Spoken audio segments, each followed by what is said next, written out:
everyone, and welcome to the Australian Herpetoculture podcast. I'm your host, Jason. I'm your co-host, Luke. How you going, buddy? Yeah, good, mate, good. Super busy, hey? Yeah, big day. Oh, for many more reasons than just one as well, but yeah. Big few days, actually, for you. Yeah, it's been massive, dude. I just spent the weekend, or my weekend, essentially moving my reef tank, which was like a bit of a 2-day affair, and then that kind of led into prepping one of the reptile rooms for Loki to get moved into there, which I'm sure we'll hit on a bit more later on and stuff. But yeah, it's been massive. Like my body's broken. I got to go see the chiro tomorrow because I've got like a raging headache at the moment just from a slipped vertebrae that slips all the time. So yeah, right. Need to go and get a crack. Yeah, no, you sent me a picture of your tank all set up. That reef tank came out a treat. Yeah, it's pretty sweet. I've spent so much money on pain moving. Yeah, especially in a lowered Commodore as well. Yeah. I had the wheels scrubbing on the way up just from the amount of water weight in the thing. It was not fun. I'm like, I'm going to get done by a cop for sure right now. But no. Because what you would have had you had all the water in those white buckets, didn't you? Those handy pails. Was that in the picture you sent me? Yeah, so those, the handy pails had fish and corals. Yeah. And then I had like a couple of those big flexi tubs that were full of corals. And then I had like 20-litre water drums essentially that were just full of water alone. But yeah, like I didn't take everything up in one hit. I kind of like did a bit of a pre-setup where I actually had a new tank in place. So I didn't have to kind of actually take the old tank out. That's still sitting in the bedroom where it was. And I popped like 140 litres of fresh water into that, fresh salt water, I should say. And then, just basically did a bit of a hot swap and transferred all the rock and all the fish and all the corals in one hit, which was an absolute mission. And I managed to get smashed by a bristleworm. I'm not sure if you know what they are. Yeah, that was going to be my next question. I know what they are. I've heard about them. I've never kept, obviously, aquariums, but I looked into keeping them and I read a lot about bristleworms. Yeah. Well, yeah. I mean, they're not usually that bad, but I've just got a bunch of them that were living under a mausoleo coral. And managed to get a mad hit from one of them when I was about halfway putting the reef through. So I actually had to get like a bit of the cyanoacrylate glue and glue over the 100-odd bristles that he put into my finger and wait for that to set to then pull them out. Pull it out, yeah. Yeah, I've heard of all sorts of different techniques of people, putting tape down on it and stuff to try to wiggle it out or sitting there with tweezers and that. And I was just like, man, I'm in the middle of doing this. I don't have time for this. So I had to just glue it up and keep going with the rest of my fingers on that hand. And after a period of time, I just look, I got there. It's done now. I don't want to do it for another at least 5 years. This whole move's just been like through a pandemic. I'm never going to do it. That's the hard thing. Like, if it wasn't... I can't have anybody come and help me. And, you've offered to help me. I've had other friends offer to help me, even if it's just like a few enclosures here or there, it all helps, but that's right. No, single-handedly doing this all. Yeah, exactly. I mean, and you started moving Loki's enclosure. Oh, you got a new name now or what? No, the name's still Loki. So, discovered something pretty interesting while I was tearing it down today, which I sent through to the chat and I quickly just popped like a 2-minute YouTube video of it up. But I was digging out the nest box. This is the weirdest thing. Well, I thought it was a he, but anyway, I was digging out the nest box where there's like this heated tile underneath like a whole bunch of substrate. And as I was getting all the old substrate out, because I'm like, I'm going to give it all a new fresh substrate, just kind of make it nice and new. Discovered a clutch of 8 eggs, which were look like they've been sitting there for a few weeks at least. But it turns out Loki's a girl. Yeah, there you go. I mean, are they parthenogenesis as well? Monitors? They are, aren't they? Some are. Or there's reports of it, yeah. Yeah, the chlorostigma or indicus, whichever way you want to look at it, they're pretty well renowned for having a bit in it as well. I think the one of the guys from the Monitor Keeping podcast under the NPR banner as well, he's actually got a couple of clutches in the incubator from parthenogenesis. Yeah, right. So, there you go. Yeah, pretty crazy to think. So I think down the line, if she decides that she wants to give me another clutch, then I might just incubate it for the fun and see how it goes. See what happens. And I won't mistake her being fat for just an overweight male again. I felt so bad too because now I do. But looking back on it, I was like, oh man, he's getting so fat. Like I need to back off this food. Did you put her on a diet? You did, didn't you? That's right. Yeah, I just went, bugger this. Like, you're going to get obese. This is just ridiculous because you look like she'd eaten a Coke can. And, stopped. And then probably didn't pay as much attention to the animal as I needed to during like moving all the other critters and stuff like that. And I was just feeding little bits here and there. But yeah, then all of a sudden she was looking pretty trim. I'm like, oh yeah, you're looking good again. So didn't realize she'd laid a clutch. Oh, I'm such a dickhead. But that's gold. What do you do? Oh well, at least you know for the future though. Keep that hide box a bit more moist, and you never know. Yeah, well, that's it. I just need to make it a little bit more accessible too, because usually, like, I've got this mad big bit of gum branch that sits on top of it, and it kind of just, because I never really bothered going into the hide box at all. I just kind of left it. There's her little private retreat, so to speak. It's her one safe spot really in the enclosure. But yeah, I'll need to be able to get a bit more access to it now, just in case she does all of a sudden look skinny again. I might need to go digging, but I can't believe that, hey. I really can't. Like, when I found him, I'm like, you've got to be kidding me. There's all the obvious signs. Well, I thought they were obvious signs of her being a male. Yeah. Like, and now, I know Scott's going to give me a bit of grief and stuff saying, hemipenal bulges don't mean shit, basically, which clearly it doesn't. Yeah, exactly. But yeah, I remember I had Mitch down here. This is going back maybe a year or two ago. And we had her up and we were like looking underneath the tail base, and there was honestly like two massive lumps. And I was like, okay, well, that's, if it was a bearded dragon, you'd be like, male, that's it. Exactly. You'd be guaranteed that. And I was like, well, I've never seen such big hemipenal bulges on any monitor. So I was just like, that's got to be a boy, surely. Yeah. But turns out it wasn't. No. She's actually in a box just behind me at the moment. I don't know if she's not hissing too bad, but I haven't completed the move with her yet. That was quite a bit of work. So yeah, it looked like it was from the picture you sent. Yeah, like it was. I had to strip down the enclosure. Like every piece came down. Yeah, you'd have to pull the whole thing apart. Mm-hmm. Yeah, it was honestly like I started at about 8 o'clock this morning, and I probably finished about 4 o'clock this afternoon to the point where I could, and then I had to come back down because I needed to reload the car. So tomorrow I'm going to be taking up the actual aquarium, the glass doors, like the tiles and stuff like that, just because I had them outside, washing them off all the old dirt and stuff like that. So, yeah, pretty exciting though. It's the bones are there. It should be a pretty quick job tomorrow. So hopefully it only takes me a couple of hours to kind of whack it back together and get her in there. So then she's nice and out of this box, because I feel pretty crappy having her in here, but this room's reasonably warm, so yeah, she'll be right overnight. And you've got the week off too, don't you? Yeah. I had to take another week off. Like, I took a week off a few weeks back, but it's just so much stuff. Yeah, especially with all the tanks and everything. Yeah, well, it's it's all that. There's time building furniture and all the other stuff that we've got going on. Like, it's all the flat packs. I've never seen so much cardboard in my life. And they're handy, but there's a lot of wastage that comes with those flat packs.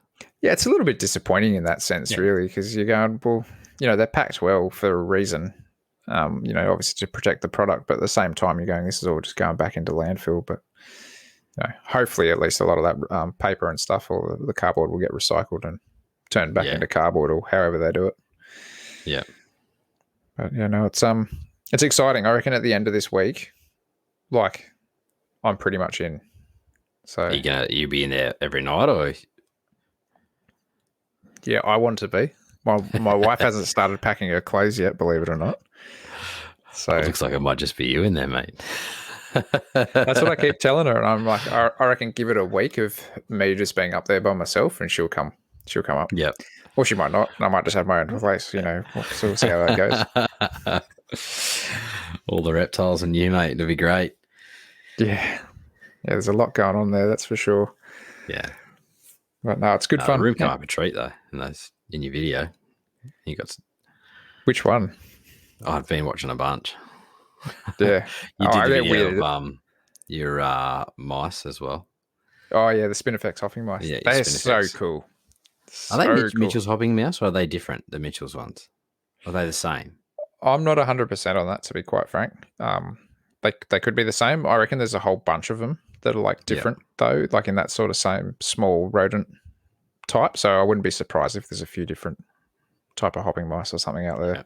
Mitch will probably give us a message later and correct us on it anyway. But as far as I know, they're the Spinifex hopping mouse. But cool little animals, hey. Bloody destructive. They like tore the shit out of that thing so quickly. Like all those nice grass tussocks and stuff that were there, gone. Just ate them, destroyed them, turned them into bedding. Just ruthless, which is good because it means that it makes me go back out in the bush and find something else new to put in there for them, and they can destroy it and do whatever they need to do. But yeah, I managed to see one of them eating a cricket the other day. Yeah, right. So that was pretty cool. But no, they're cool little critters. Yeah, dig a heap.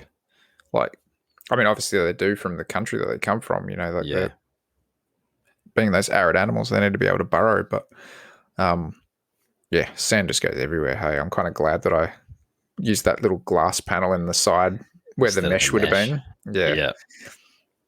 So that worked a treat. But no, they're super active too. Like you go in there at night time when the lights are off and they're just all over the place. Yeah, it'd be pretty cool to watch. Yeah. Yeah, pretty cool. I want to be able to spend a bit more time up there. I will be shortly, but actually just enjoying the animals, because I feel like I'm just going up there, throwing food around and water and stuff, and then leaving again, or building something, or taking something in. Like it's getting close.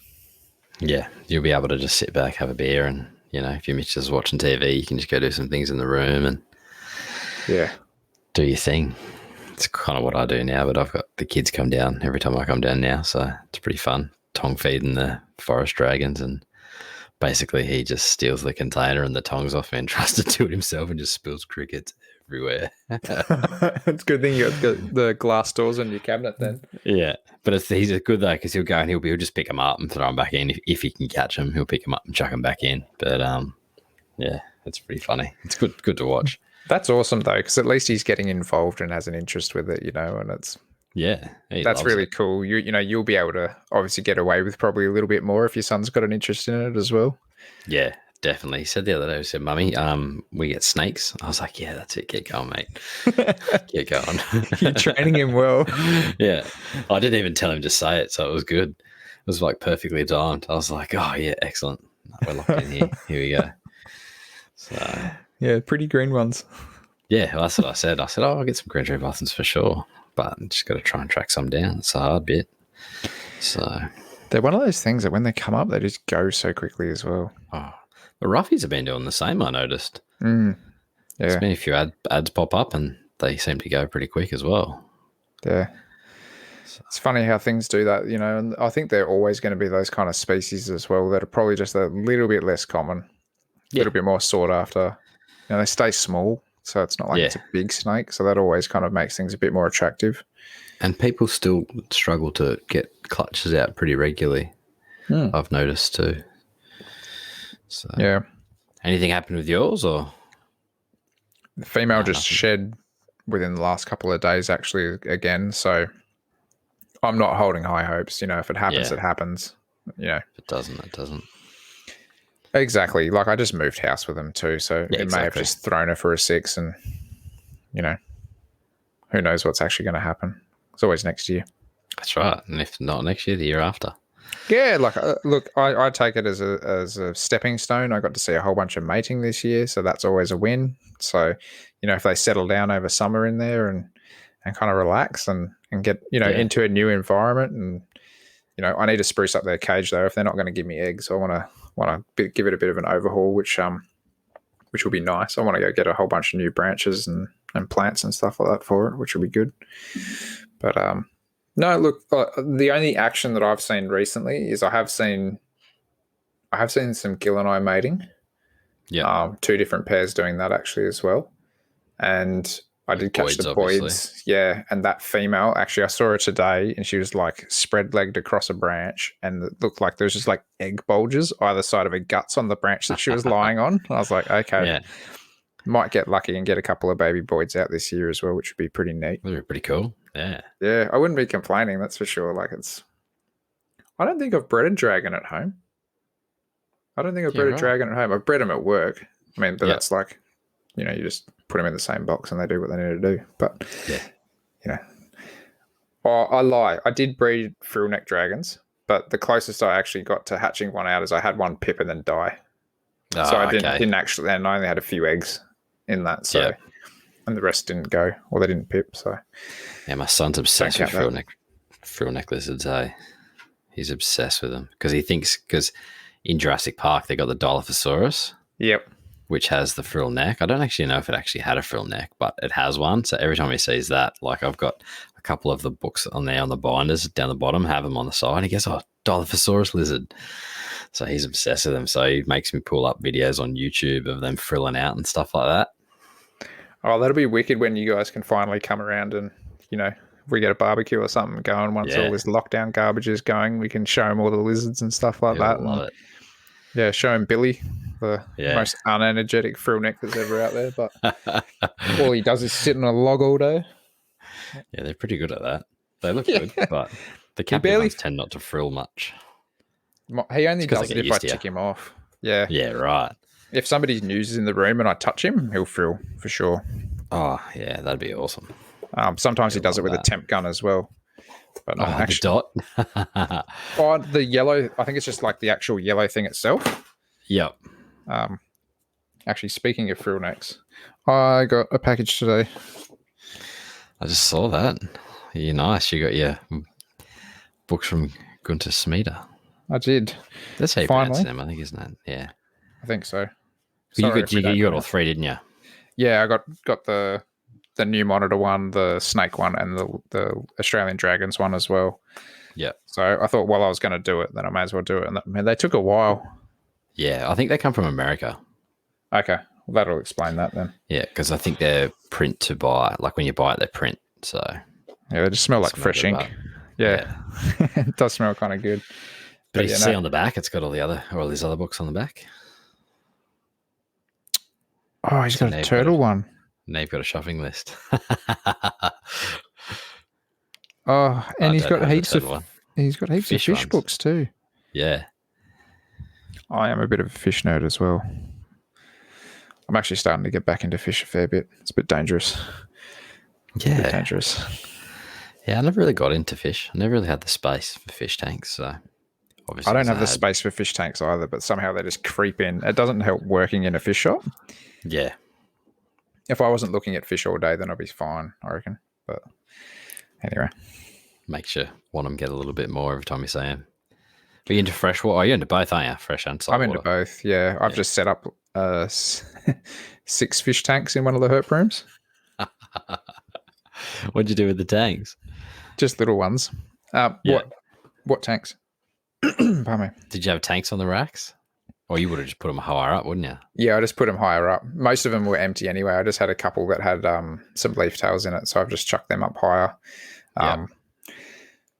But yeah, they're only like little nano freshwater tanks. I think it's like a guilty pleasure for me because we can't have, like exotic reptiles. Not that I really want them, but because we can't kind of branch out into different things. Being able to go, I can have this fish from the Amazon that's really cool. Like that's my like little guilty pleasure apart from reptiles, I suppose. Yeah. Yeah. I still love the Aussie native fish, but I think it's just one of those things when you're able to kind of get something a bit different, it's a bit exciting. Are the Aussie native fish hard to find, or are they pretty easy to get in the hobby? They're not too bad. We get a pretty good supply through work. We've got like a whole wall just dedicated to Australian native fish, and we can get like a whole bunch of grunters, and we get barras in quite often. Yeah. We got a couple of big Saratogas in at the moment. I grew up a Tandanus catfish in Loki's enclosure till it was probably about 20 centimeters, and then I took it into work and put it in the turtle tank that we've got upstairs, and it's now probably about 45 centimeters or so. Like it's a pretty big catfish. Right. But no, we get like heaps of stuff, even the small stuff. Like we get all like little Empire gudgeons and Galaxia and spotted blue eyes, Pacific blue eyes, all different types of rainbow fish. Yeah. I like rainbows. I do have a bit of a guilty pleasure for rainbows. So that's why I've always got rainbows in with Loki. They're such an awesome fish, and they're so quick, and like they're just smash food so quick. It's awesome to watch. But yeah, that's one of the good things about having those, like the water monitors and stuff like that, is you can kind of have the fish in there as well. So it's kind of like two separate setups in one. yeah, it's pretty cool, but it also makes it a little bit nerve-wracking at times because Loki's eaten some good fish. Yes, the little she devil. I'll have to get used to that. That still weirds me out. It's going to take a while to sink in. But no, she I caught her when she was younger. I had this bass that I bought from work, and I was growing it up for ages, and it was such a beautiful little fish. And yeah, she must have caught it, and she chucked it under the mercury vapor globe, and it was like cooked there alive sort of thing. And I just watched her eat it, and I was like, oh, like it didn't cost me much because it was only like a little fingerling, but I just loved the fish.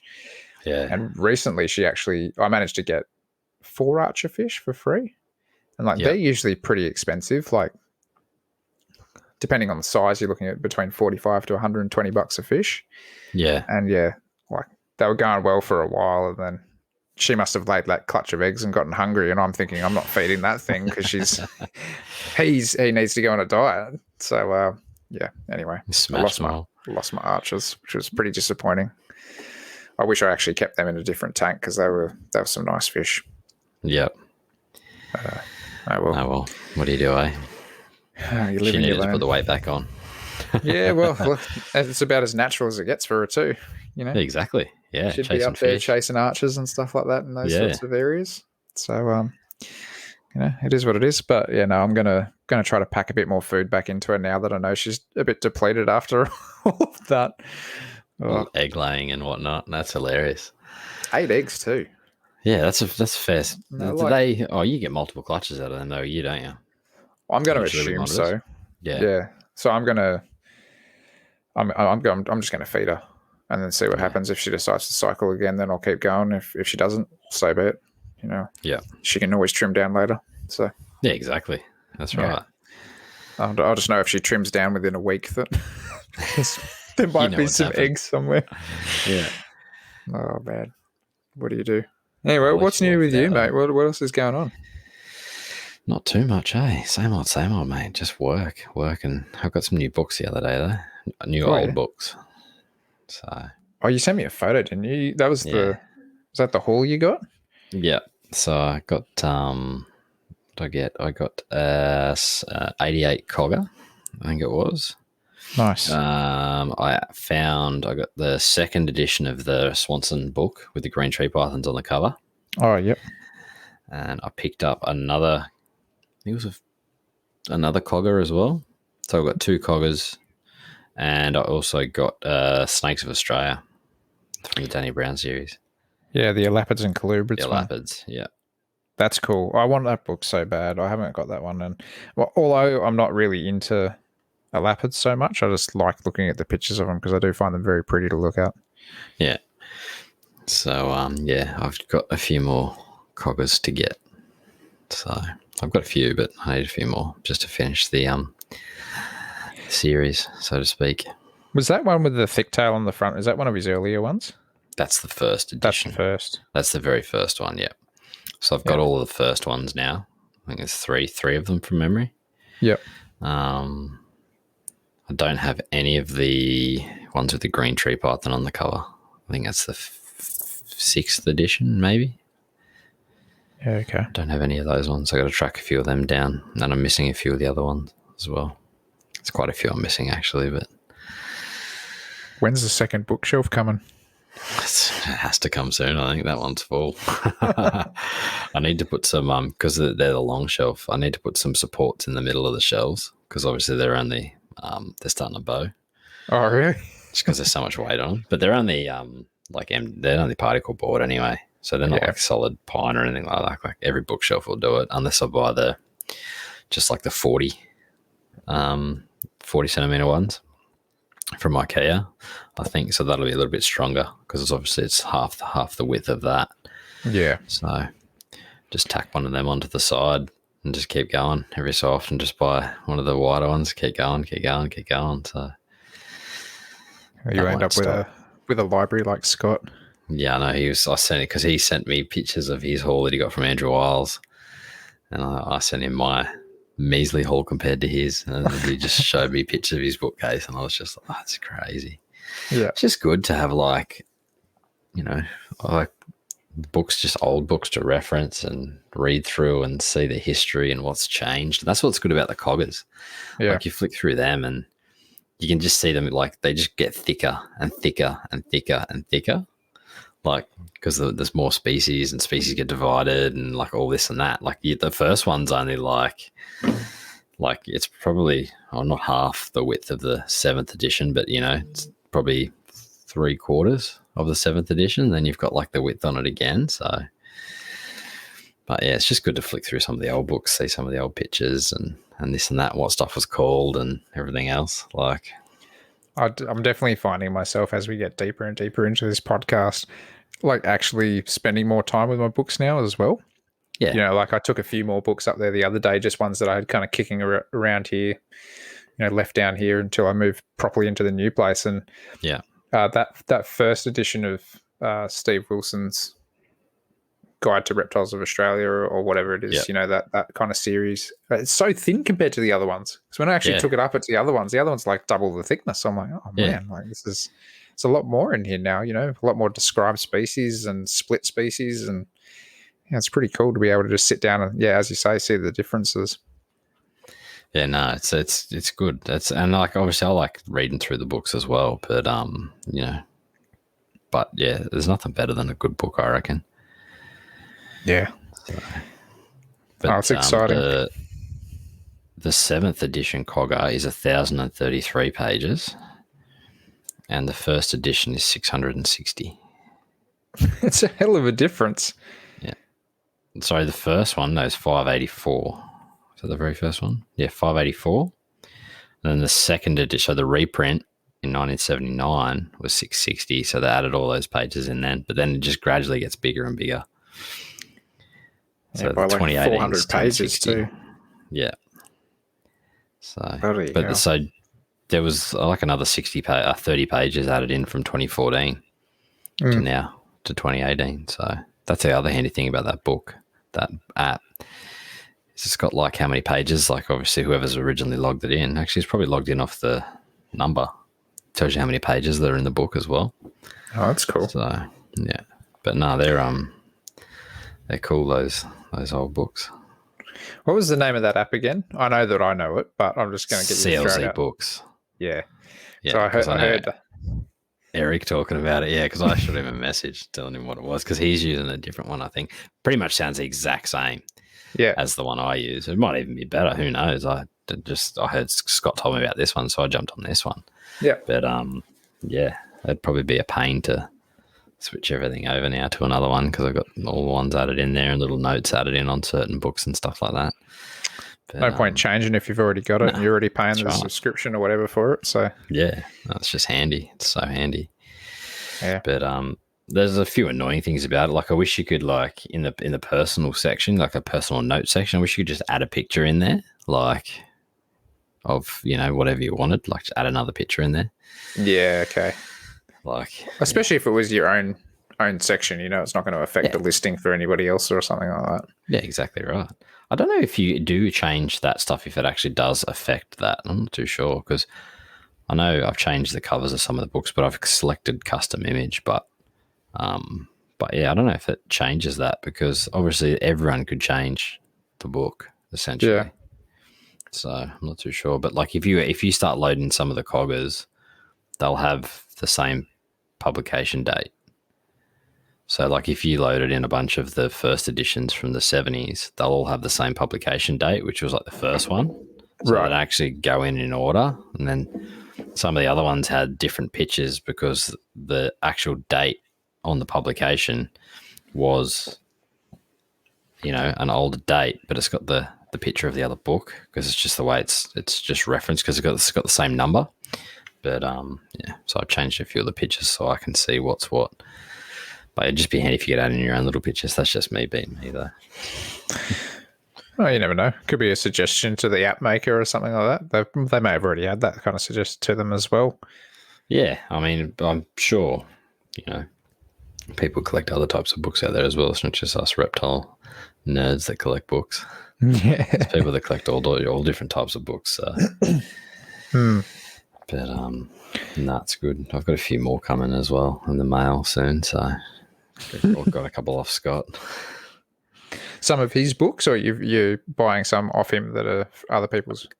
I got some of his. I got his Dangerous Creatures one that he did, and I got so from the same series. I got a couple of the other ones like Reptiles of Bali and different stuff like that.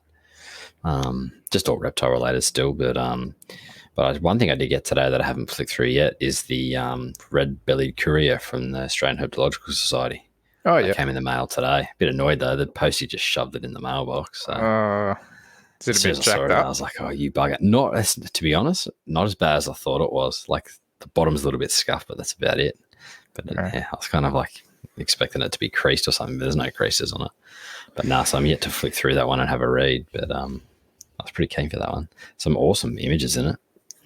Just had a quick flick through before dinner and probably give it a read tomorrow. So that's one thing I did notice about Gunther's books. Like, obviously he's a really good photographer. So yeah, most of the images through there are just like mind blowing. Yeah. Yeah, and he includes a lot of habitat images as well. Yeah. Which is good. Well, especially for guys like us that really want to do natural style enclosures and stuff like that. It just kind of helps us that little bit further to replicate it, right? Yeah, definitely. And like if you're looking for a certain, species of monitor or whatever, you can actually see the habitat that it's from. So you can kind of base, if you're building a background around that. So I've decided I'm pretty hopeless at building backgrounds. So, well, you've only made one, so you've got to give it another red hot shot, I reckon. But I'm giving the tile pointing a crack over one of the Exoterra backgrounds and see how that turns out for some frog tanks. So, why not? I mean, the shape's nice. I like the shape. Yeah, but I just don't like the finish on it. That's a really shithouse finish. Yeah, I mean, I get why it's a mass-produced piece of foam, but yeah. So custom paint and bit of tile pointing. I've only done 2 coats. I've got a few more coats to go, but it's actually it's looking pretty good. So it's got a nice shape to them. Yeah, and everything in it. So 100%. It's just that foam texture as well. Like you can see all the foam balls through it. Yeah. So I think doing that tile pointing over the top of it, at least it'll make it a little bit more durable long term, and it'll also just give it that bit more of a natural texture as well. Yeah. Like I've done 2 coats, but you can still because obviously it's a softer foam, so it's still a little bit like spongy compared to the green foam, like the Northports and stuff like that. But no, it should turn out pretty good. So I've got to get into a couple of Exoterras with those just so they'll look the same. Because I've bought a secondhand piece of universal rock, like it's like 6 foot long. I was just going to cut that up and basically have all the frog enclosures looking the same, like with one piece, so it looked like it continued through. Yeah, but it'd be too thick in some areas, like the top won't actually seal to the back, so you'll actually have a gap at the top. I'd have to fill it with expander foam, and it's like for the red eyes it'd be all right because they're a little bit of a smaller frog, so you're losing surface area, but but I just thought I'd rather use that in maybe a bigger enclosure somewhere that's a little bit bigger for something else. Well, I mean, you still want to build a few more enclosures and get a few more critters in there. So, having something bigger like that, it might end up suiting something, like if you end up doing roughies or something like that, that'd be a pretty cool background or something from them. And realistically, I think even that universal rock you could probably paint over, if you wanted to just change color or something like that, So, yeah, for sure. Probably get away with doing something like that. Yeah, no, definitely you could. But I do like the universal rocks. It's just they're so hard to find and they're so expensive. Yeah. I mean, I was putting Loki's. Eventually, I want to get around to getting all of Loki's enclosure covered in universal rock. But as you say, it is super expensive. And I mean, I can order it into work, but even for the discount that I get, it still costs me a pretty good arm and a leg. Yeah. But the one thing I do like about it is, I just took it out because I screwed it into place. I didn't even bother siliconing it or anything. I just used button screws and just screwed it straight to the back wall. Yeah. And taking it out today was a breeze, and put it straight back in and it was a breeze. There's no sort of problem with it whatsoever. No. Realistically, if it got real filthy, you could take a piece out, just unscrew it and go and hose it or whatever, go gurney it. Yeah. Is that the latex one that you've got in Yeah. Lucky's? Yeah. Yeah, no, that's what this one is as well. Yeah, it can make them a bit more painful to work with, especially if you are trying to cut it up and put it into smaller enclosures or something like that. But if you're using it as a full piece, it's pretty good stuff. Yeah. But even the foam ones that are pre-made for the Exoterras are pretty handy too. So, well, they fit better than the Exoterra backgrounds do in the Exoterras. Yeah, exactly. Yeah, they kind of sit nicer. And I remember I had one years ago when they first come out. But actually, I don't know what happened to that. But yeah, they fit nice. Like they're a real snug fit. Yeah. So, yeah. Because I thought about just getting a couple of them for the frog enclosures as well. But like I said, they're like $150 or something. Yeah. Yeah, they're not cheap. And the I think the foam's actually been phased out of Australia. Oh, really? Yeah, so you can get the latex ones still, but the supplier that brings them in, I don't think they're actually bringing in the foam ones anymore, just because the amount of work that goes into bringing them in and the amount of dollars that they lose on them, it's just not viable for them, essentially. So yeah, because they probably get a bunch of broken ones and stuff. Yeah, I'm not sure how they come packed. I mean, I know how they come packed to us at our end, but I'm not sure how they get packed to them. Yeah, and they don't get packed that well. So, do they do the latex ones for the Exoterra size? I don't think so. I could be wrong, but I think they only make those like foam ones that are tight. Because with the foam version is like, when we say foam, like it is super tough foam. Like it's not easily broken. No, it's not like the Exoterra foam backgrounds. Nothing like that. Like if you've ever used that kind of like, that bastion board or the Knauf board or Knauf or however you say it, it's almost like that toughness, probably even a little bit tougher, to be honest, once it's got that coating on the top of it. But no, it's super good stuff. Like I love those ones that went into the Exoterras because I bought 3 or 4 of them when I was kind of just buying backgrounds for them. And I would have thought that I had to silicone them into place and stuff, but I ended up just putting them straight in there. And I was like, oh, these things are so tight, I don't need to actually do anything to them.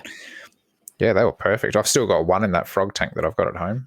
But that might be getting a bit redone in the future. I've had Biota Studios reach out and want to build me an enclosure. So hopefully once lockdown's over, that'll happen. Nice. Oh, good. Which is pretty exciting.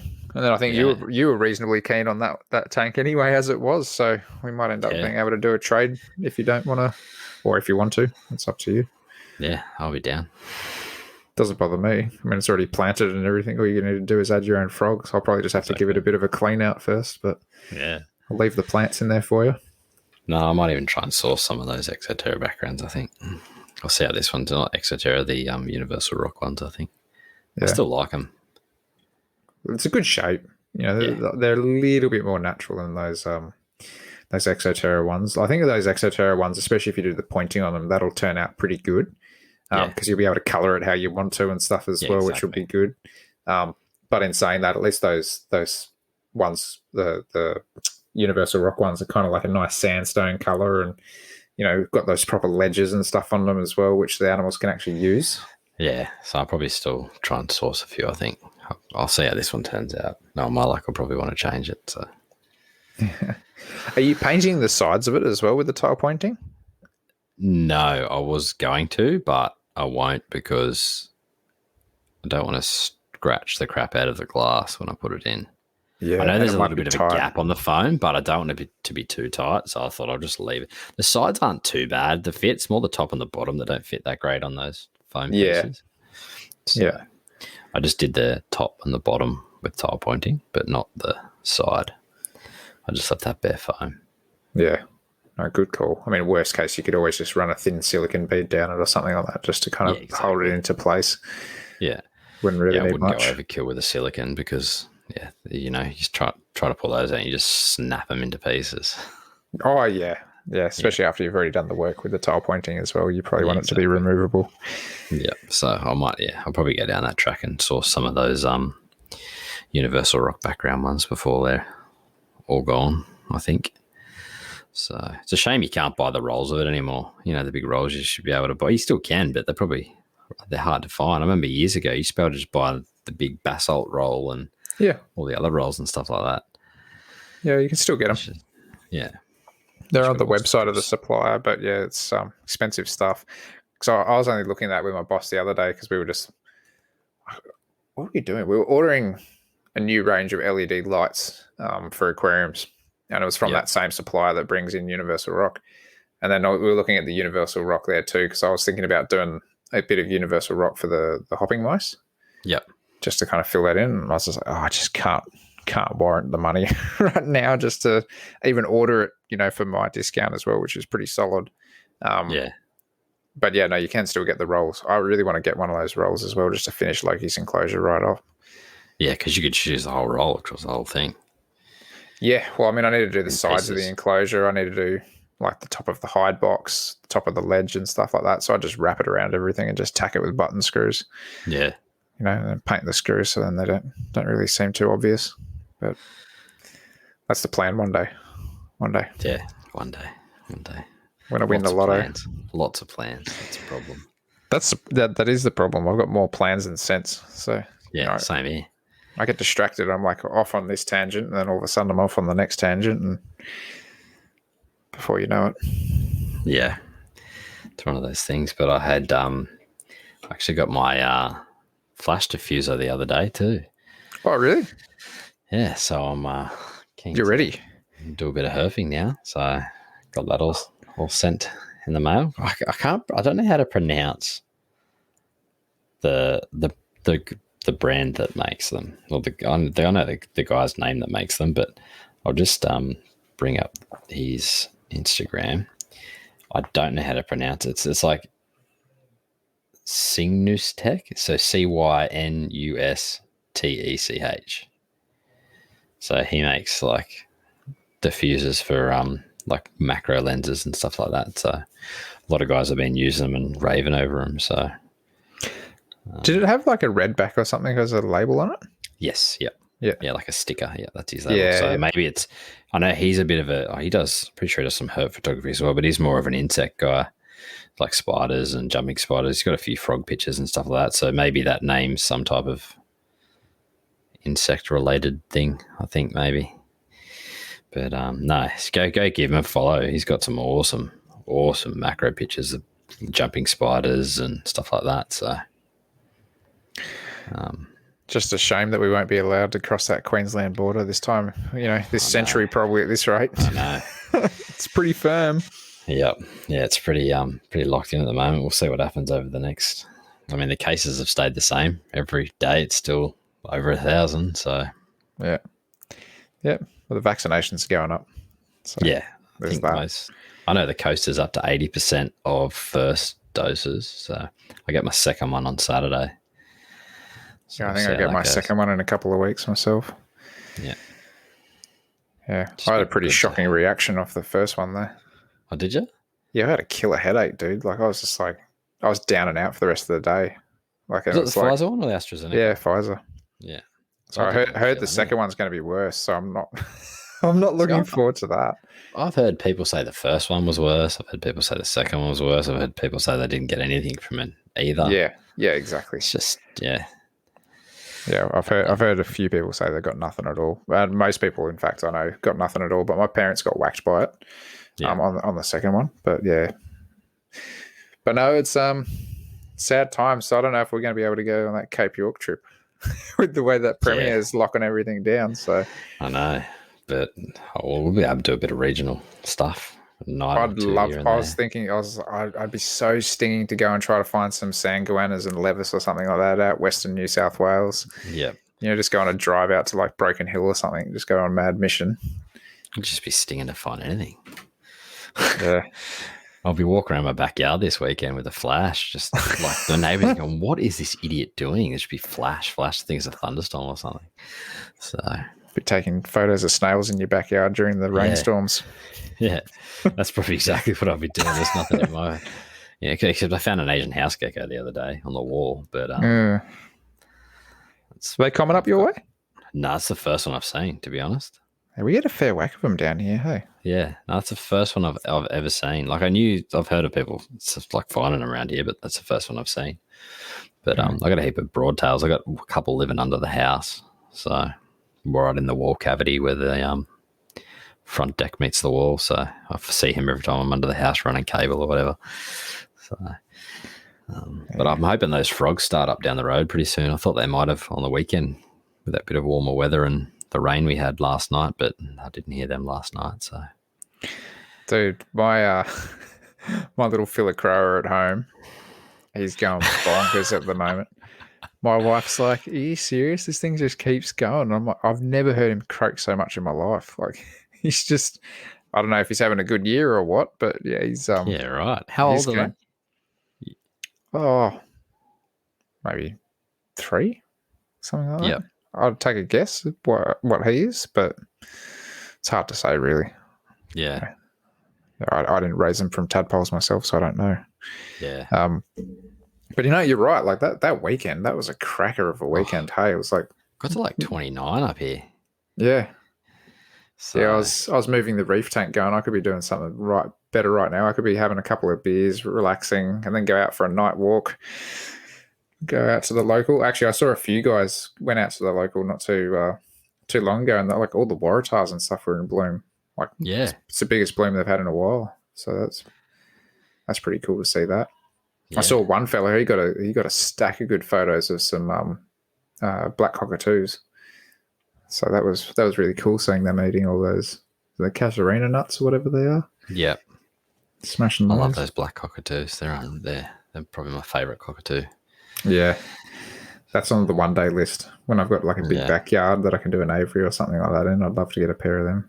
Yeah, they're big buggers. You don't realise how big they are until you actually see one. Because we've had a few other birds than that, but yeah, cockatoos are huge. Yeah. But no, I was hoping that those frogs would start croaking down the road, and I was going to wander down and see what I could find down the little bush down the road, but nothing happened. Get the kids to bed and wander down, but nothing. So I wonder actually how far I am from your place. We'll have to actually have to do like with the new place, obviously. We'll have to do some sort of like calculation, because I'd love to come up that way and do a bit of a wander around as well, just because it's nice going somewhere new. Yeah. Yeah. Yeah. Well, the Wadigans are only like half an hour from me as well. Like till you're in the Wadigans, so that's not too far. Yeah, I'd be keen for that. But yeah, I'm just keen to get out. I am like legitimately keen to go on a bit of a trip though. Like, it doesn't even have to be anything too extravagant, but just to be able to like throw a swag in the back, just pack up a bit of food and a bit of whatever, and just go and rough it for a few nights or something. Like, it doesn't even have to be hella long, but yeah, even like 2 nights, 1 or 2 nights. Like, just go Friday, Saturday. Yeah. So you'd cover a lot of ground on a Friday. Yeah. Cover a lot of ground on the Sunday. Yeah. Yeah, especially if there's 2 people driving too, we can go pretty far. Exactly. One of my mates, him and his mate, he doesn't even drive, but one of his mates just decided that they were going to drive to Burke from here.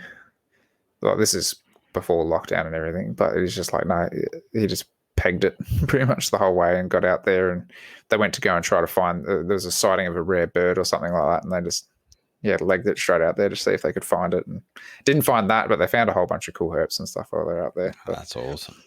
Yeah, I'd love to do Western New South Wales. I was going to before we went to the NT last time, but just couldn't afford to drive the whole way, essentially. It was just going to be probably a bit too taxing, going straight to the NT and then hanging there for a week and driving back. Yeah, that's a lot of fuel, a lot of money on fuel for sure. Yeah. So I've got a fuel card anyway, so I don't have to pay for fuel. NT, if I drove to the NT in a day, that might be a bit of a I was going to say, they might notice that. Might get a phone call when they pay the fuel bill. What's going on here? But no, they're pretty good with that. So, well, you've got a big car anyway, don't you? You got a 4B. Yeah. I only just made it into my car park. So yeah. So I have that issue in the city, like, because obviously I do a lot of work in the city. I can't get into anything under 2.1, and 90% of the car parks in the city are like 1.9, 1.8. So I've always got to park in loading zones and stuff. Yep. But even if you have a high ace van, like with ladders on, you can't get into those car parks. Like well, you're instantly too tall. 2.1. Yeah. So, I'm kind of limited with what car parks I can park into, but I'm lucky if I pay for parking, the boss pays for it anyway. So, well, that's good. It's like $90 a day or something for a parking spot. There was one parking spot in the city for the parking station for the job, it was cheaper to get a parking fine and pay the parking fine than it was to pay for parking for the day. Really? Yeah. And then I think they changed it so they can fine you more than once. So what you do is you get the parking ticket and just leave it on your windscreen, and they come around and they wouldn't fine you again. But I think they've changed it now that if you're there, you know, if it's an hour parking, if you're there for the hour, they can fine you. If they come back again an hour later and you're still in the same spot, they can fine you again. Oh. So then it just adds up now. So it's obviously, you know, it's one way around it.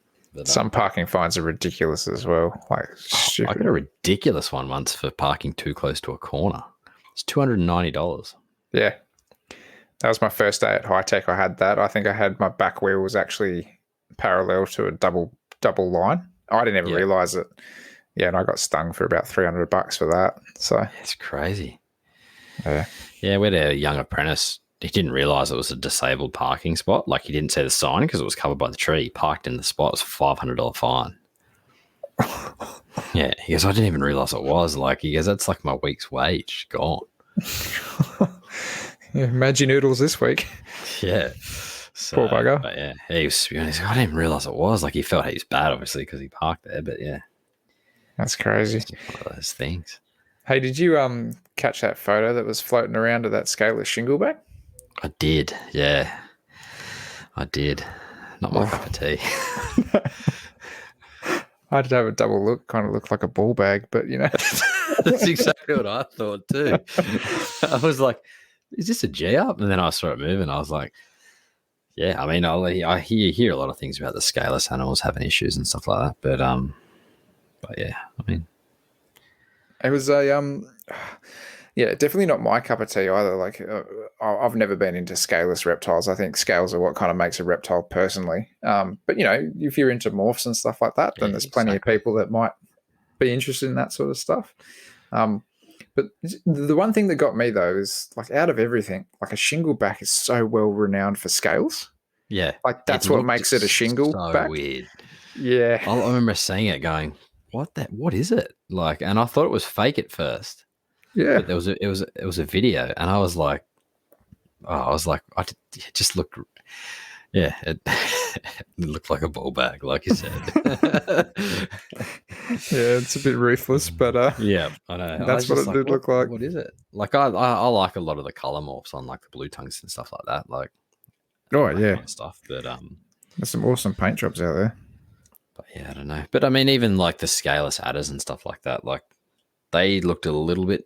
They still looked odd, but not as odd as the scaleless shingleback. Yeah, it just looks so bizarre. Yeah, I'm trying to think of what it actually looks like, but a sea cucumber with legs. That's like my worst nightmare, man. Like, out of any animal on this planet, sea cucumbers get me. I can't stand them. Really? Yeah, can't stand them. They are literally a walking turd. It's just. But I went snorkeling in Fiji a few years ago, and I felt like vomiting in my snorkel like the whole time because it's just like these 1 meter sea cucumbers everywhere. Yeah, I can't even touch them at work. Like, if somebody goes, "I want that sea cucumber," I'm like, "Yeah, I'll go grab somebody else." Like, I'm not touching that thing. They weird me out. I don't know. Yeah, no, I saw it. I mean, it just looked a bit different, but I don't know. It's not everyone's cup of tea, so. You know, yeah, it just looked. Its head looks odd. It's because you can see the ears and stuff so easily. Because usually their heads look a lot bigger because they've got those big shingles and stuff all over them. I think that's what it is. It almost looks a bit more like a blue tongue head, but with like a gigantic ear. Yeah, exactly. Yeah, it almost looks like I can't even remember. Like something's burnt, maybe. Like it's got like I don't know. It does. Yeah, it looks like it's been thrown in the fire for a bit and then come back out. Like, it's got like so like wrinkly skin, and it looks like it's melted almost. Yeah. Weird critter. Yeah, but I mean, these things happen, right? Yeah, exactly. That's where all the morphs pop out of anyway. Or, you know, random stuff. So. But it's really common to hear about like color mutation morphs and stuff. But then when you're talking about scalation morphs, like, they're few and far between. Like, you hear, you know, you got the adder, you got the corn snakes in America and stuff, I believe. Yeah, corn snakes in America. the bearded dragons as well with the silkbacks and stuff. Yeah, that's right. Yeah, I forgot about the beardies. But see, I think they look a bit different because they don't look as odd as scaleless snakes and obviously the shingleback. Because obviously, I think the shingleback got me more than anything, just because of that definition of their scales usually have. But yeah, like, I mean, when I first started at High Tech, the previous guy that worked there, he had silkbacks and stuff there, and as soon as I started working with them, I'm like, I'm never working with these things again. Like, I'm not going to sell these to kids and stuff like that. Like, it just doesn't seem like a robust animal to me. They were constantly having to get bathed and shed pulled off them and all sorts of stuff. Like, they just weren't. Yeah. I don't know if it was just the ones that were there or whether there's better strains of them out there or something like that. But the ones that I was working with are pretty horrendous. I mean, people in the US bath their beardies every day, so, They've got that in the wild, mate. Yeah. And those little hammocks. Plush couches. Yeah. Painted hammocks. Toenails. Yeah. Collars. That photo that Matt took of that bearded dragon on the hammock in like a bush. In the middle of Australia. In the middle of the bush. Oh, man. Yeah. That was a good G-up. No, I haven't really been. I've been on Instagram a bit, but I haven't really been on Facebook too much. But I just love looking at like some of the talented photographers out there. Yeah. And obviously because I've got that diffuser now, I've just been on a rabbit hole of macro, like wide angle macro herp shots, like, capturing the habitat as well as the animal. Like Ross's stuff, essentially. Yeah. Yeah. So I've just been on a rabbit hole, just flicking through Instagram, looking at all the pictures and stuff, and just like there's some absolutely awesome photographers out there all around the world too. Like, that's the joys of social media, is you can see. That's what I like about Instagram too. There's not like, there's none of that crapping on comments, or there can be, but not like Facebook, like you don't actually see the comments, like you just see the picture. Yeah. And I think that's why I'm really starting to get into frogs, is because obviously there's so many awesome pictures of frogs. Frogs are, I think frogs are really good to photograph as well, to be honest. Like more often than not, they tend to sit really well for you. Yeah, I think that's some of my favorite shots are elapids, like wide angle close-ups of elapids, like Adam Bryce. He Ross. kills it. Oh man, like I wouldn't have the balls to get that close. I was like in my head the other night, I was racking my brain trying to think, how I could make some type of tripod or something that's like handheld that I could get close enough and low enough with a remote control and take pictures. Yeah. Because obviously I wouldn't trust myself that close. But those elapid shots like are awesome. Yeah, they're pretty cool. Yeah. That can't remember if we already touched on this or not. But Luke's water python shots. Yeah. That was so good.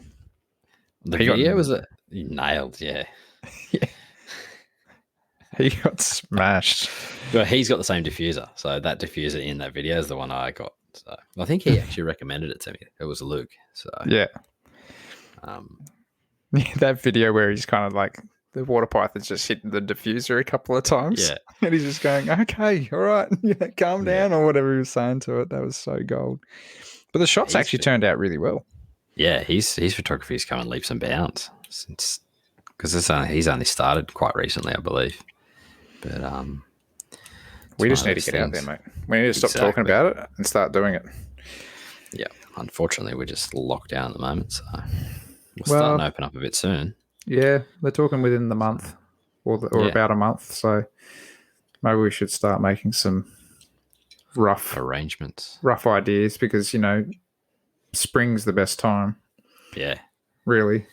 Things are starting to want to go and move around and breed and all that sort of stuff. So yeah, it'd be pretty cool to go and see some stuff. Yeah, you should be able to go anywhere, even locally. Like there's stuff I want to see locally as well. What would you find? What do you want to find locally? Everything. Literally everything. Yeah, so apart from the broadtails under your house, what else do you want to see? I want to see some bandies. Oh, that's easy. Yeah, so I've never seen one in the wild. So I want to see some death adders. Yeah. Yeah, pretty much everything, eh? Like, I haven't done too much herping, so yeah. So whatever you see is going to be pretty exciting. Much, yeah. Especially now that I've got the camera set up and everything. So, so everything I see will be exciting. Basically, that's good though. Pretty much. I've seen wild diamonds and stuff like that, but I haven't actually photographed them. So, yeah. Okay. So it's that next element, because that's you found it, but now you need to try to get a good photo of it, sort of thing. Yeah, that's right. So even if I got a half decent one, then there'll always be I want a better one, like this and that. But that's it. So pretty much everything. I'll be like a kid in a candy store with whatever I find. Yeah. See, I'm excited to try to herp somewhere different, even if it is more locally, just because I love my spot. Don't get me wrong. Love my spot. You've done it heaps. Yeah, like I've done it for like the last 5 years, pretty solidly every year. And I haven't really ventured too far from there, or if I have ventured from there, it's been like a hell of a long way. Yeah. But yeah, I would be pretty damn keen to get out to Western New South Wales. I think I think like the adventure of getting to a place as well is like half the fun. Yeah, exactly. It's a bit of the road trip and stuff like that. So yeah, and like something like that, you could always stop at a few different places. You could always stop in at like Orange, and there's some like awesome creeks and stuff like that around near Orange, and you go out to Dubbo and then out to Burke, and stop at a few places along the way. If you did want to take like a week to do it or whatever, you can kind of camp out in a few different joints or whatever. And exactly. Do a bit of an explore. But yeah, I think like most local species, I think if I was going to pick a local species, when I say local to kind of this area-ish, I need to see a broadhead. I'd like to see a broadhead. Yeah, same. So I think I have to come up your way really to try. There's a few good spots up my way for them. So yeah, but that's an animal that I've never found. I don't think I've seen a live tiger snake. No, I haven't seen a live tiger snake while out. Heath monitor. We get them locally, but that's like the bane of my existence locally. I always find them dead, or everybody else finds them. Or your grandma's house. Yeah. That was brutal. Yeah. That was really brutal. But so I'm pretty much down for whatever. So yeah, we'll have to get a couple of practice runs, I reckon, under the belt. Maybe and then I did a little bit of herping, obviously, years ago around like Summersby Falls and stuff like that, but there's not too much. I found a couple of diamonds and water pythons, and got an awesome picture of a. Found a water python at Summersby Falls? Not water python, let's say water dragon. Long day. Glad I pulled you up on that, otherwise somebody else would have. Someone would have. Oh, what are they doing there? But yeah, old mate down the road, just let them loose. Yeah. But that's pretty much. But back when I was, obviously my mate kept snakes, but he wasn't really into herping. He just had like one snake, so I didn't really have anyone to herp with. So yeah, it's kind of just go for a walk by yourself kind of thing. Yeah. So. What was this is just what kind of jogged my memory about something. But have you ever heard of like any weird reptiles getting released where you are? Not really up here, no. I've seen the odd, not so much released, but like there's been a few mixed carpets found. Yeah. But that's kind of it, really. But they usually get collected and, put on like a lost and found page or something like that, or get taken to a reptile carer or something like that. But as for like odd species, no. There was a rumor going around that there was an alligator in where the old reptile park used to be. There's a creek that runs along there. Yeah. That there was like an old alligator that got let out, but obviously that didn't happen. Yeah. But that was pretty much it. So this is probably going back, I want to say 7 years or something ago. I used to work in Cromer, and there was actually a crocodile released in like this small pond that was down there. I heard about that. Yeah, it was only like, I want to say it was like a meter long croc or something like that. Yeah. But yeah, there's like this kind of industrial area where there was like this little fountain kind of thing at the front of one of these industrial complexes. Yeah. And yeah, there was this croc just sitting in there basking. Don't know who dumped it or who did what, but yeah, somebody decided to get rid of a pet. That's about as weird as it gets. Was that the one that was stolen from the reptile park or something? I don't know. I mean, very well could have been. I'm not vaguely 100% sure. Someone broke into the reptile park and stole something, and then it got released or found. Maybe they just found it or something, I think. But that was probably about 6 years ago, maybe, I think. Yeah, well, very well could have been. Yeah. But yeah, it's just... I just remember that because I was like, oh, man, I used to ride my bike past there every day, and I could have... I think I know which one you're talking about because I did a bit of work down there. Yeah. In that industrial complex. Like that whole big industrial estate at the back there. Yeah. Yeah, it was near like that set of shops at the bottom of the hill. Yeah. There's a school and stuff there as well. Yep. Yeah. Yeah. But yeah, there's a little croc release there. It's funny stuff that you hear, hey, like I don't know if I've told you this story, but I had a guy come into work. Oh, this has got to be a couple of years ago now, probably 3 years ago. And he was after rats. And I was like, just to make a conversation, I was like, oh, what are you feeding? He's like, oh, alligator snapper. I'm like, what? He's like, yeah, snapping turtle. I'm like, okay. And we've got this old guy that comes in that I reckon he's clearly keeping chameleons. Like there's so many stories. And then you get the guys that are like so brazen about showing what exotic animals they've got. They're like, oh, yeah, I've got this rat snake or whatever. And you're just like, man, like, I just wish there wasn't this market for it here.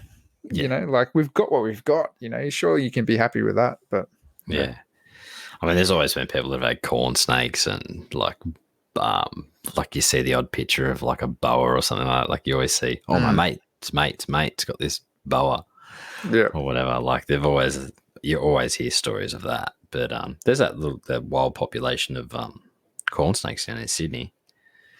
Yeah, that's out Castle Hill Way or something, I think, isn't it? I think so, yeah. Way or something. Yeah. But yeah.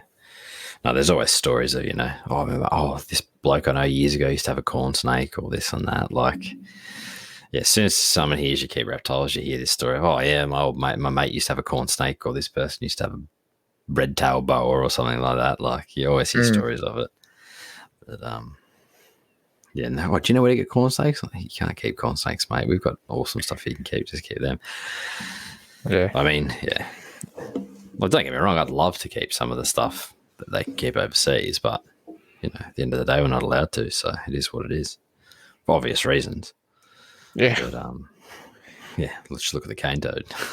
Yeah, that's screwed up a whole bunch, didn't it? Yeah. You see them everywhere in Queensland, that's for sure. Yeah. You see them in New South Wales too, northern New South Wales. So, where was I? I was in Catherine. I saw a whole stack of cane toads when I was there.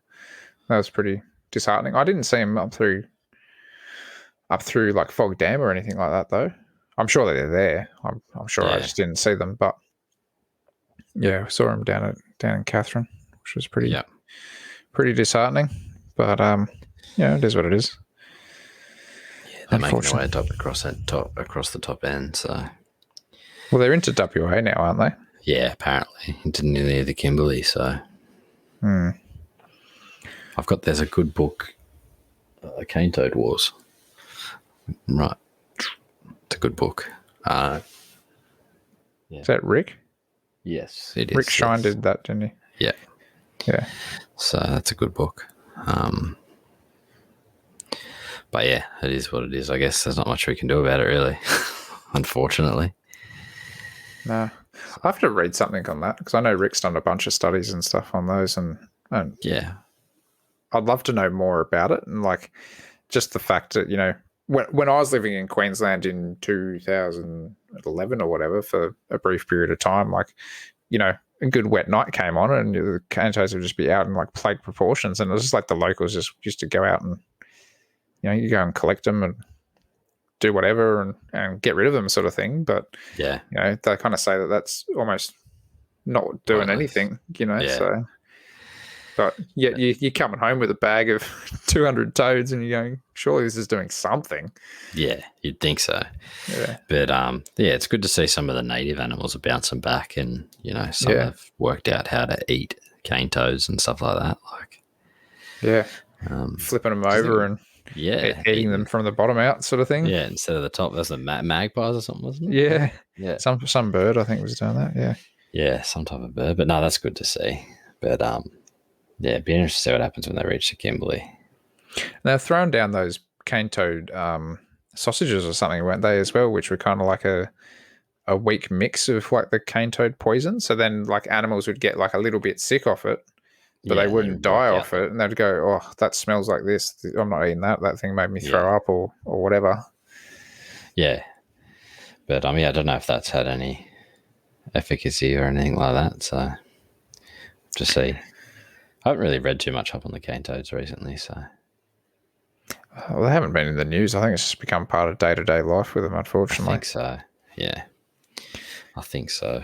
I mean, you see the old one pop up down here and stuff like that. That might have come in on a box or something, but yeah, even down the south coast they've popped up. Yeah, bit of a shame, really. Yeah, it sure is. So, what's next on the agenda, animal-wise? Have you? Well, I know we probably can't talk about one particular group that you may or may not be getting, but hopefully soon. No, not really. Probably just those guys at the moment, anyway. And then, yeah, I don't know what I'm thinking of doing, like a extension on the house and stuff like that. So, see what happens with that. And if I do that, this shed that I'm in now will move and kind of build a new shed, and I'll make it a little bit more suitable. Like it's good now, but like I wanted to build a shed pretty much a little bit bigger. Insulation panels, like the whole yard, just go all out and just have a night like the IPAs. Yeah, exactly. Yeah, it's pretty much dedicated for it. Not to that degree, but like that size. But like I've got half a garage here, but probably just a little bit bigger than half a garage.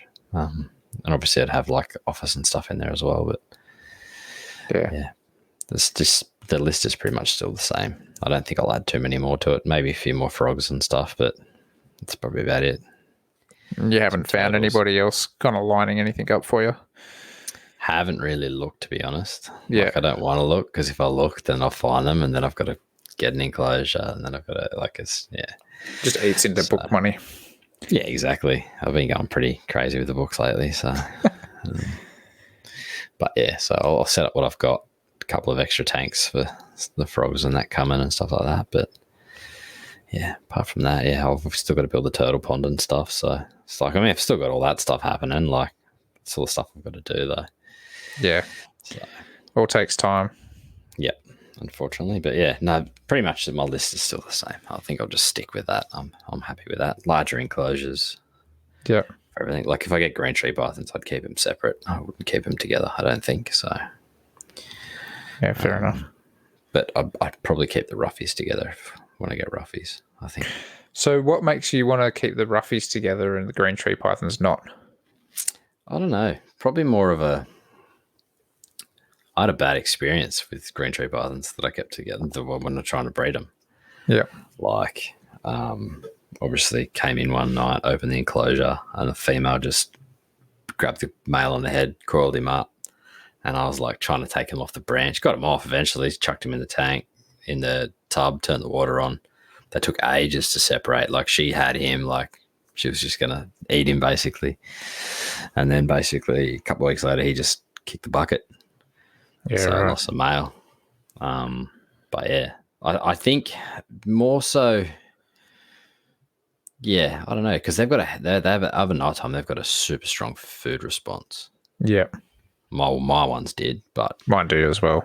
Yeah. So, like most of the time I'm out here is of a night time anyway, so I don't want to be mucking around and bump the enclosure and that happen. But roughies have the same feed response though.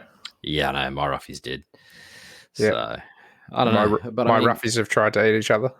Yeah, I'd probably even just do the same, I think. Same, even if I had a divider in it.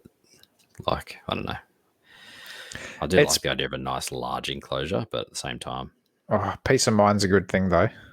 Oh, definitely. And like, I don't want to have to be pulling snakes out of enclosures to feed them. Yeah. Yeah. Like, that's, I do that with my diamonds. That's one thing that I do. Like, a because they get pretty food responsive, and the two smaller ones, I just have some tubs that I just basically encourage one out with a rat. It comes out, grabs the rat, and then I just pop it into a box. Encourage the next one out with a rat, pop it into a box. Then I feed the big girl inside the box. And usually what I do is I just put the two smaller tubs back into the enclosure for the time being. So then everyone's in there, but they're all eating separately. I don't have to worry about it. Then I might go to work, or I might, do whatever, then come back and separate them. I mean, that's only... I only feed them like once every 3 to 4 weeks, sort of thing. Like, they don't get a lot of food, but they get a big meal when they get a meal, like the fit snakes. Yeah, I'll probably keep them separate anyway. But just peace of mind, really. That's what it comes down to. But the way I've got like all the enclosure sizes designed is to suit other enclosures down the track. So that's why I've done it all. I've got certain sizes and heights and everything else, and then same width, but the higher one can go on top. Yep. So I've kind of based all those around that. It's kind of similar to, in a sense, to what I've done with some of my enclosures, where I've got like a 900 by 1200 on the bottom, and then I'll have like a 900 by 600 or something on the top. Just so it's like the same width, but slightly smaller enclosure on the top, sort of thing. Yeah, and that's what I did with all the exoterras too. Like I had all the same size and the same ones in different heights to suit the height of the ceiling. But yeah, that's what I'm planning on doing. So yeah, I'd love to just have a pair of green tree pythons, but a pair of roughies. That's probably it for snakes, I think. Part of me almost wants to just have like one of everything. Yeah. Like, I mean, it's nice to have two, because then like the little kid that wants to breed the snakes in me wants to see something cool come out. At the end of the day, seeing babies pop out. So 100%. And if you're already paying for the electricity, why not, sort of thing. Yeah. But it'd just be kind of cool to be able to have, one animal in a bigger space, knowing that there's no risks or whatever. You can quite happily just feed the snake and walk away or whatever, and not have to worry about anything. So I'm a fan of some cohab enclosures too with different species, but obviously it's got to be done right. But that's something I always thought of doing again, but like a huge enclosure and just having multiple different things in there that can go together to a degree that won't necessarily affect each other. I was listening to Carpets and Coffee today. That's what it's called. Yeah, Carpets and Coffee. Yeah. And it was just Eric and Lucas on, and they were talking, I think Lucas was talking about a cohab enclosure where they actually had like this really tall cylindrical style enclosure that was like a snapshot of Alice Springs, where they had like a Bredli or Bredli up the top, and then they had a Woma python down the bottom. I was like, that's a pretty interesting mix. I wouldn't have thought to have done that. Like, it kind of makes sense, but at the same time, it's what's to stop the Woma actually wanting to try to climb, or the Bredli coming down, and So I've always wanted to do like I'm talking like a 6 foot, no, even bigger, like an 8 foot long, like 8 foot high, have like a water section with some turtles, like a huge pond, and then like having a land area and then like boids in it as well, kind of thing. Depending on the boids, maybe some frogs as well, and maybe even size-wise some larger leaf tails. Yeah. Like, but have it so like, you had almost like the big ficus trees, like got those root systems, have like something like that. So the leaf tails have got somewhere to sit in and behind during the day. The boids would be out during the day on the branches doing their thing. Not so much disturbing the leaf tails. Obviously, the boys go to sleep at night time. Leaf tails come out. But then if you've got frogs in there, you got to watch out for frogs eating, depending on the frogs you had in there and how big they were and this and that. And turtles eating the frogs. Exactly. That's what I'd be worried about. Taking chunks out, yeah. But even if you had even boids and leaf tails, and like I know people that have done that, boids and leaf tails. Yep. I know people that have done leaf tails and prickly forest skinks, that kind of thing. That's actually something that I was thinking about doing only recently, was kind of getting rid of a couple of enclosures and putting like a bigger enclosure in for like my leaf tails and my forest skinks, just to kind of have them in the one tank. It's just an idea that I was running. But I was going to say, I've always wanted to do a kind of like a turtle tank with something else. So say just for example, the boids and the turtle. And I always kind of thought about doing like almost what looks like a fallen log over the turtle pond that has like a recess cut into it, so you can actually fit like something like a T5 UVB bulb in there. So then it's actually punching good UV on those turtles. Yeah. But it's hidden. It's kind of a bit more discreet sort of thing. So and you'd face it, so you're not really seeing any of the light coming out of it. But obviously the pond would get it. But yeah, I mean that's just. I'd love to do something like that. Yeah, I'd love to do the same. Maybe if I win the lotto one day. Yeah. But, you might need a bit more of a win than what you got last time. Yeah, exactly. That wouldn't even buy the enclosure. Might buy the electronics if you're lucky. I don't even reckon they'd cover half of that. Depending what you use. Yeah. Oh, yeah. If you went properly. If you went the bee's knees and did jungle dawns and stuff all throughout it or something, and multiple UVB spots and stuff, then probably not. But that's something I've always wanted to do. It's a bit of a cohab, but I've just never really done it. I was thinking about putting my forest skinks in with my boids in that enclosure. I just think the boids will be just a bit too food responsive and see something dart, especially because they're like both active during the day too. Yeah. So, at least with the leaf tails, they're kind of, that skink's probably a little bit too big. Yeah. And if you've got enough ground cover, they're not as quick as say the boids would be to jump on it kind of thing. So, well, the leafies are an ambush predator versus exactly. The boids, which whilst they're ambush, they're also a bit faster on the ground. My guys just love eating off tongs. That's great. I love it. I finally got my guys to eat a stack of food the other day. I was stoked on that. Oh, my guys have really just started to power down the food. I think they're really starting to get used to this enclosure. So, like, when they started getting a little bit better in the one I had it in, and then when I changed them to this one, they got a bit funny again. But no, they've all kind of got their spots now, and you open the door and they see the cricket box and shuffle behind the branch. They kind of just wait for you now, and they'll happily take stuff off the tong. They don't jump to the bottom and jump to the door or anything like that, but they don't try and hide anymore. My guys have been doing that. They see me coming in, and all of a sudden I start hearing scratching on the glass. They're both out there like doing these ones at the glass where they got their hands on the front and going like that. Sir, can I have some more? Yeah. But no, I found that at the moment they want wood roaches. So I'm just like, okay, you want wood roaches? You get wood roaches, whatever. Oh, that's good. They were smashing crickets and other bits and pieces for ages, but I don't care. Feeding crickets. I've got some woodies here. You can feed some woodies, earthworms, the odd superworm here and there. Yeah. So just as a treat, but no, they seem to be smashing everything, so it's good. Just trying to keep a bit of a varied diet instead of just crickets the whole time. Yeah, I agree. So I use crickets as a bit of a staple for a lot of things, but then I try to add in something here and there. Yeah, but I was back when I had most of my geckos, it was just crickets, because either crickets or woodies.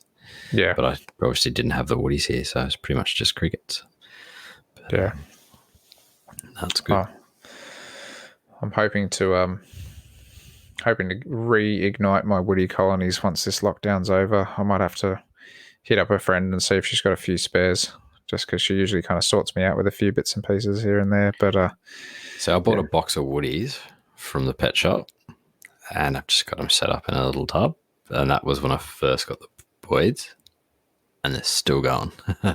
Really? Like I've got hatchies, like babies, everything. Yeah, that's good.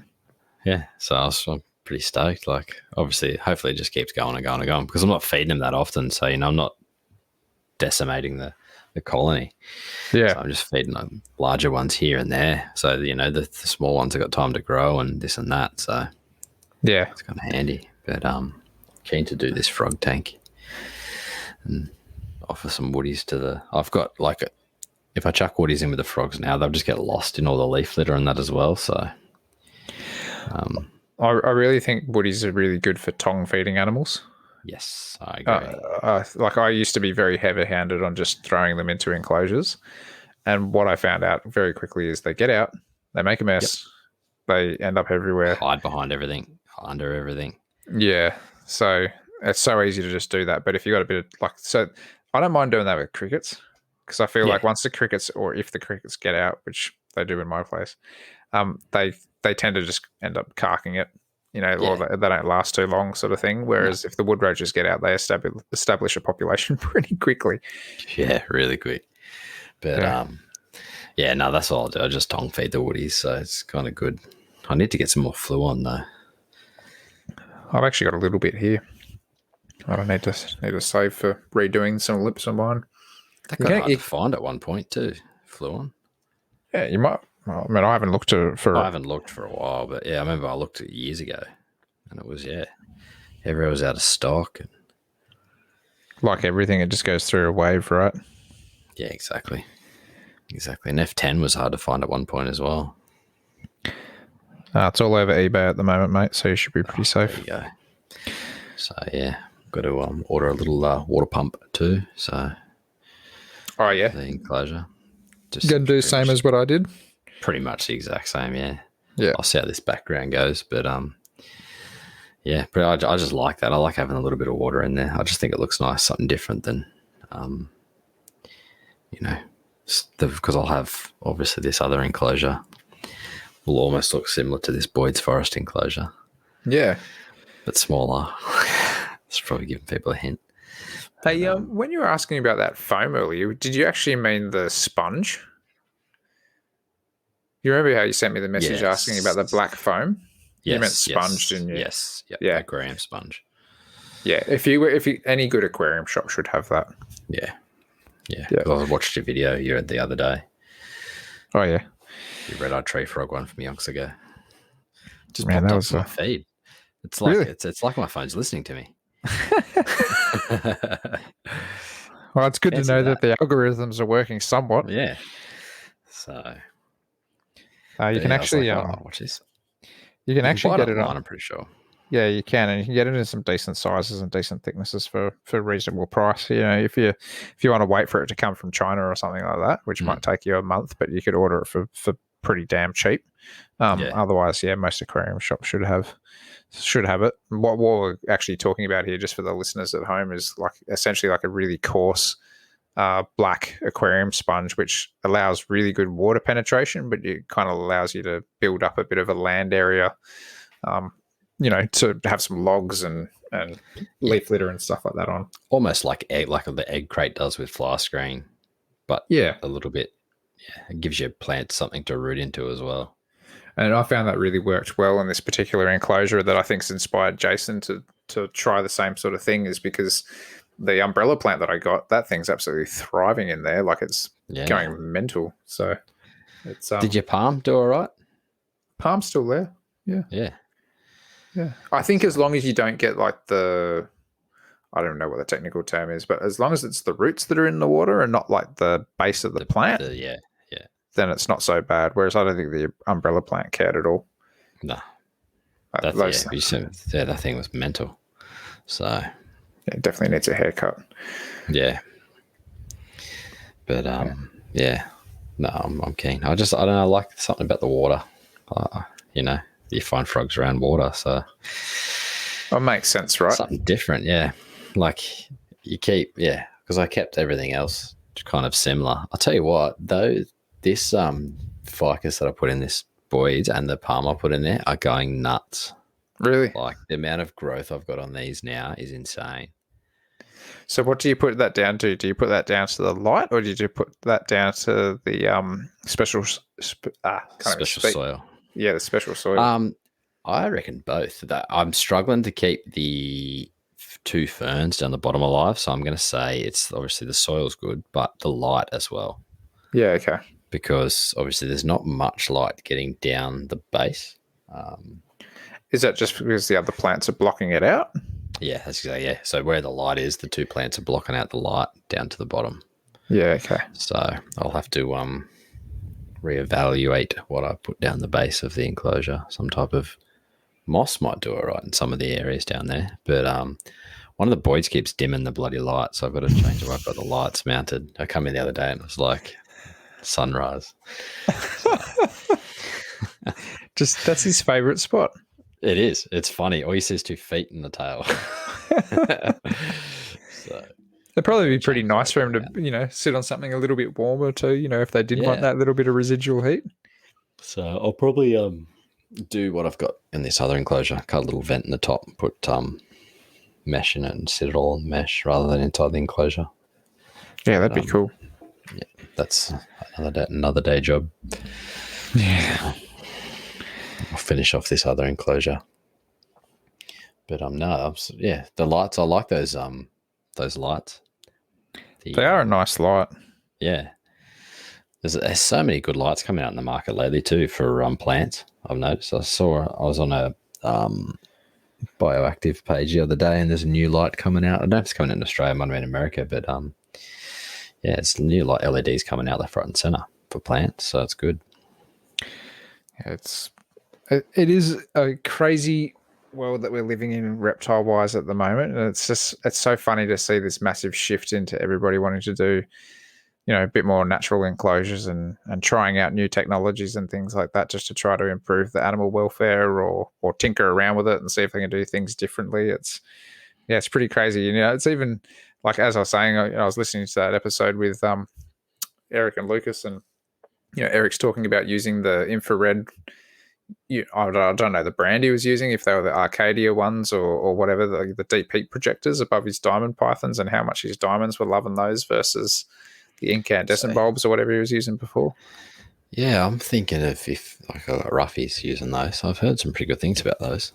Yeah, well, I mean, Matt uses them almost exclusively, doesn't he? Yeah. I still like the old heat panels. The Hamster, not the Hamster. You can't find them anywhere though. Yeah. But I'd be interested to see how they compare. Yeah, I've actually approached, I think, 2 or 3 different suppliers about those heat panels and I've said, you've got to build these. Like, people will buy them. Yep. Might not be as much as your little common incandescent light globe, but people will still want to buy these things. So yeah.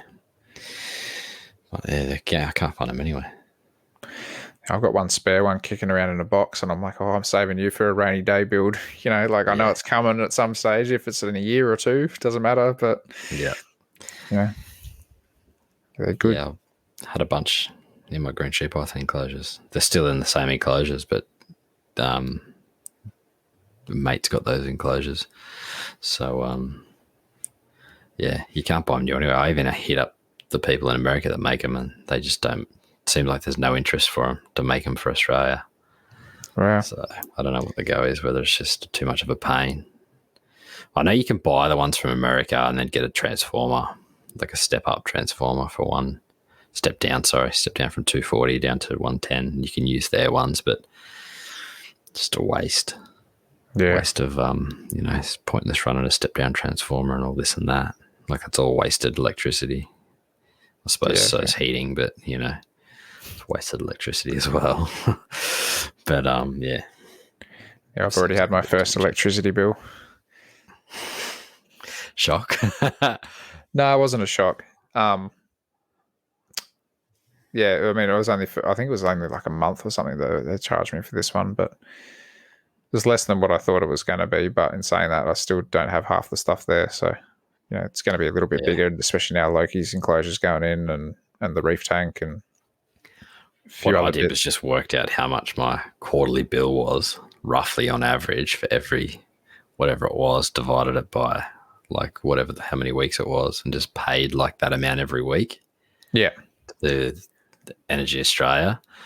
And then if it was more, I just, you weren't getting like a $400 bill, $500 bill, $600 bill. You're only getting like, might have been 50 or it might have been 100, or, if we didn't use much power, I was in credit like $200 or something like that.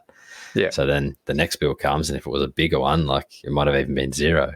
Yeah. So that's the best way I found to deal with the power bill. That's what we're pretty much doing for everything, is we've kind of got like a bit of a budget, and we know like what's coming out when or whatever. So, essentially I'm paying the mortgage, and I'm doing mortgage, strata, gas, and rates. Yeah. And then wife's doing like all the other little bits and pieces. But we've got like a breakdown. So, every week, regardless, we put away X amount for electricity or gas or whatever. So then at least when it comes around to it, it's like, oh, the money's there. Sweet. Just chuck it across. Yeah. So I just paid like direct to the BPay or whatever it was every week. So I didn't even have the money sitting in the bank account. Yeah. Okay. So like I did that with all my bills. Just handy. Oh, it's in a joint bank account, but I just don't touch that one. Like I'm pretty good at that, because otherwise I'd have like a full wall of Kimberley rock monitors behind me right now. Well, that's why I do the BPay, because otherwise if the money's sitting in the bank, the money's in the bank. Yeah. And that bookshelf would be bigger. So yeah, sometimes it's just easier that way, I suppose. Yeah, exactly. But anyway, people probably don't want to hear us waffle on about bills. So I think we've just been waffling all night, mate. Pretty much. Might wrap it up, eh? What do you reckon? Sounds good to me, dude. All right, guys. We'd like to say a massive thank you to Eric and Owen and the rest of the NPR crew for having us. If you'd like to contact them, it's best to find them at moreliapythonradio.net and email them at info@moreliapythonradio.net. As far as contacting us in our social media platforms, you can email us at australianherpetoculture@gmail.com. You can also find us on Facebook and Instagram as well. Make sure you check out our Teespring store for podcast merch. Link is in the Facebook page. To see more of what Jason is doing, make sure to follow him on Facebook and Instagram at The Gecko Effect. For myself, you can find me on YouTube, Facebook, Instagram, Patreon, and Teespring under Beach of Scaly Beasts. We hope to have you back here next week for another episode of the Australian Herpetoculture Podcast. Good night, guys.